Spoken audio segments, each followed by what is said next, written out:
আর নবী সাল্লাল্লাহু আলাইহি ওয়াসাল্লাম বলেছিলেন আজকে থেকে 1400 বছর আগে যে কিয়ামতের আগে আগে এক শ্রেণীর মেয়ে আসবে যারা কাপড় পরেও ন্যাংটা থাকবে।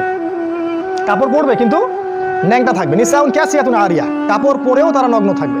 তিনি বলেছেন তারা নিজেরা আকৃষ্ট হবে, অন্যদেরকে আকৃষ্ট করবে। এরা জান্নাতে যাবে না, জান্নাতের কখনো গন্ধ পাবে না। আমাদের নবীজি বলেছিলেন যে দাজ্জাল, এর নাম শুনেছেন? দাজ্জাল আসবে সামনে মানুষের রূপে, অপেক্ষা করতে থাকে। তবে তার অনুসারীরা কিন্তু এখনই অ্যাক্টিভ। তিনি বলেছেন দাজ্জালের সবচেয়ে শেষ অনুসারী হবে এক শ্রেণীর মেয়ে যাদেরকে মুসলিমরা ঘরে বন্দি করে রাখতে পারবে না।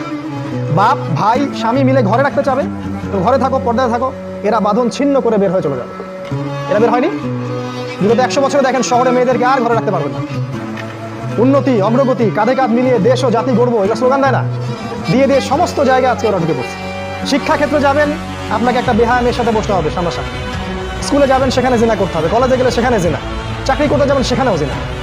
দেশ চালাবেন, সেখানেও জিনা। সব জায়গায়। আর পর্দা তো উঠিয়ে দেওয়া হয়েছে, বলুক আর না বলুক সুকৌশলে উঠিয়ে দেওয়া হয়েছে। একটা মেয়ে যখন নিকাব পরে স্কুলে কলেজে যায়, তাকে ডেকে আনা হয়, তাকে রিমান্ডে নেওয়া হয়, তাকে জিজ্ঞাসাবাদ করা হয়, কি সমস্যা, তোমার সমস্যাটা কি, মুখ ঢেকে আসো কেন? ওদের গায়ে জ্বালা শুরু হয়ে যায় একদম।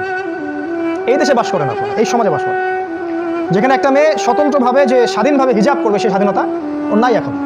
বরং তাকে বাঁকা চোখে দেখা হয়, একে জঙ্গি নাকি, বোরখার নিচে কি বোম আছে, দাড়ির নিচে আবার বোম আছে না। টাকনুর উপরে যখন একটা ছেলে কাপড় পরে, পাগড়ি পরে, জুব্বা পরে, ভয় লাগে ওদের দেখলে। আগে এই ধরনের মানুষকে দেখলে মানুষ সালাম দিত, শ্রদ্ধা করতো, বাসায় ডেকে দাওয়াত করে খাওয়াইতো। এখন ভয় পায় আমাদেরকে মানুষ। আমরা কি ভাই পশু হয়ে গেলাম নাকি?